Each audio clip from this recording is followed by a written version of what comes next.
আজকে সকাল থেকে রাত অবধি একদম অনেক মজার মজার খাবার খেয়েছি। তো কি খেয়েছি সেই নিয়েই থাকছে আজকের ভিডিও। তো আসসালামু আলাইকুম everyone, welcome to my new blog video. তো আজকের ব্লগে শেয়ার করবো আমি সকাল, দুপুর এবং রাতে কি খেয়েছিলাম সেগুলোই। তো প্রথমেই সকালের নাস্তায় হচ্ছে ঘুম থেকে উঠেই হলো বিরিয়ানি খেয়েছি। আর এই বিরিয়ানিটা আমার অনেক বেশি পছন্দ। এটা হচ্ছে চিকেন বিরিয়ানি। আর এখানে সালাদ হিসেবে আমি শুধু কাঁচামরিচ নিয়েছিলাম, কারণ বাসায় কোনো সালাদই ছিল না, শুধু কাঁচামরিচ ছিল। আর এখনকার পেঁয়াজ জানি খেতে কেমন লাগে, যার জন্য আর কি পেঁয়াজটাই নেই। আর এখন আমি বসেছি ভয়েস ওভার দিতে। বাহিরে বৃষ্টি হচ্ছে অনেক বেশি। এখন আবার এই বিরিয়ানিটা খেতে আমার অনেক বেশি মন চাচ্ছে। আসলে সকালবেলা ঘুম থেকে উঠে দেখি আমার আপু এই বিরিয়ানিটা নিয়ে এসেছে। আর ও জানে আমার যে অনেক বেশি বিরিয়ানি পছন্দ। তো সকালে ঘুম থেকে উঠেই নাস্তার মধ্যে যদি এরকম একটা মজার চিকেন বিরিয়ানি পাওয়া যায় তাহলে তো কোনো কথাই নাই। আর এই চিকেন বিরিয়ানিটা অনেক বেশি মাখা মাখা হয় খেতে, যার জন্য আরও বেশি ভালো লাগে আমার কাছে। আর আমার কাছে এরকম গরম গরম চিকেন বিরিয়ানি খেতে বেশ ভালো লাগে। আর এই যে দেখেন মাংসগুলো কত বেশি সফট ছিল। আসলে মুরগির মাংস তো সফট হবে, এটাই স্বাভাবিক, তারপরেও খেতে অনেক বেশি ভালো লাগতেছিল।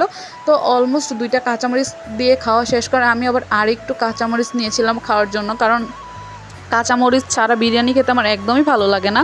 আর বাইরে অনেক বেশি ঝুম বৃষ্টি নেমেছে আর কি, এখন আমার আবার বিরিয়ানি খেতে মন চাচ্ছে। তো সকালের নাস্তাটা আজকে বেশ দারুণ লেগেছে। আর এই যে মুরগির বুকের মাংস দিয়ে আর কি বিরিয়ানিটা রান্না করা হয়েছিল, যার জন্য আর কি খেতে আরও বেশি ভালো লাগতেছিল। আসলে মুরগির হাড় খাওয়া ভালো না, যার জন্য আর কি আমি ব্রেস্ট পিস খেতেই পছন্দ করি। আর এদিক দিয়ে আমার ভাগ্নি হচ্ছে আমার প্লেটের মধ্যে হাত দিচ্ছিল, ও নাকি আমাকে খাওয়িয়ে দিবে, যার জন্য। তো তারপর আমি যখন বললাম যে আমি ভিডিও করতেছি, ওর হাতটা সরিয়ে ফেলেছে। আর একটু একটু করে আমার বিরিয়ানি খাওয়া মোটামুটি কমপ্লিট হয়ে গিয়েছে। তো সকালের নাস্তাটা এভাবেই করলাম। তো তারপর চলুন আপনাদের সাথে আমার দুপুরের খাবারগুলো শেয়ার করি। তো দুপুরের প্রথমে ছিল হচ্ছে গরম ভাত। গরম ভাতের সাথে হচ্ছে একটা ভর্তা নিয়েছি। আজকে যেহেতু বাইরে বৃষ্টি হচ্ছে, মা বললো যে আজকে একটু ভর্তা করি দুপুরে। তো এটা হচ্ছে চাপা শুটকির ভর্তা। আর এই চাপা শুটকির ভর্তা ইদানিং আমি অনেক খেয়েছি। এই সপ্তাহে মনে হয় আমি 7 দিনের মধ্যে হচ্ছে 4 দিনই খেয়ে ফেলেছি চাপা শুটকির ভর্তা।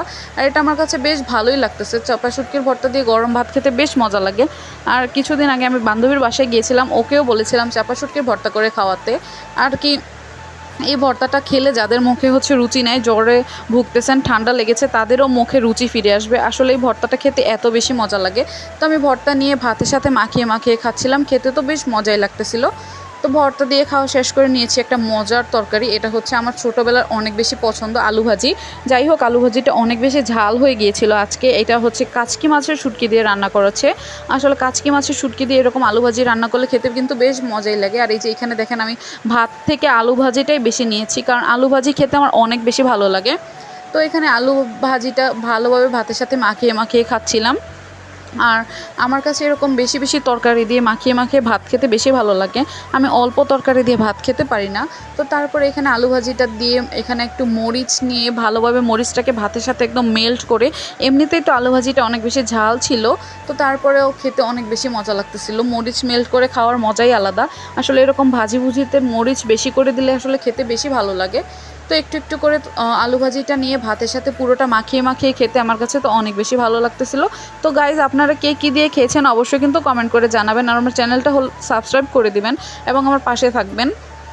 তো তারপরে আলু ভাজি দিয়ে খাওয়া শেষ করে নিয়েছি একটা মজার তরকারি। এটা হচ্ছে দুন্দুলের তরকারি। এই সিজনে হচ্ছে দুন্দুল, পটল, কাঁকরোল আমার সবথেকে বেশি পছন্দের তরকারি। আর এটা হচ্ছে পুকুরের একদম টাটকা একটা তেলাপিয়া মাছ দিয়ে রান্না করা হয়েছিল। সেদিন বাবা বাজারে গিয়ে দেখলো যে এরকম টাটকা তেলাপিয়া মাছ পাওয়া যাচ্ছে আর নিয়ে এসেছিলো। আর এটা দিয়ে ভালোভাবে দুন্দুলের ঝোল রান্না করেছে, আবার আলু দিয়ে।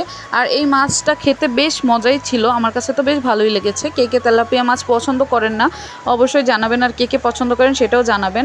আসলে অনেকেই তেলাপিয়া মাছ খেতে পছন্দ করে না, তবে আমার কাছে খেতে কিন্তু বেশ মজাই লাগে। আর একটু একটু করে ভেঙে খাচ্ছিলাম। আর তেলাপিয়া মাছ কিন্তু কড়কড়া করে ভাজা করলেও কিন্তু বেশ ভালোই লাগে। এখানে আমি একটু একটু করে আলু মেল্ট করে খাচ্ছিলাম। আর এখান থেকে আমি একটু মাছ ভেঙে ভেঙেও খাচ্ছিলাম। তো দুপুরের খাবারে যদি এরকম মজার মজার তরকারি থাকে তাহলে তো অনায়াসেই অনেকগুলো ভাত শেষ করে ফেলা যায়। তো যাই হোক, এখানে আমার অলমোস্ট ভাত খাওয়া শেষ, একদম প্লেটের মধ্যে এখন ঝোল আর হচ্ছে তরকারিটাই রয়ে গিয়েছে। তো এগুলোকে বেশ ভালো করে আজকে দুপুরে খেয়ে নিলাম। আর দুপুরের খাবারগুলো আজকে কেমন লেগেছে অবশ্যই কিন্তু আমাকে কমেন্ট করে জানাবেন। One eternity later. তো তারপরে যেহেতু বিকালে বৃষ্টি হচ্ছে, বাহির থেকে নাস্তা আনা হয়েছিল। তো এখানে আমি 1 পিস নান নিয়েছি।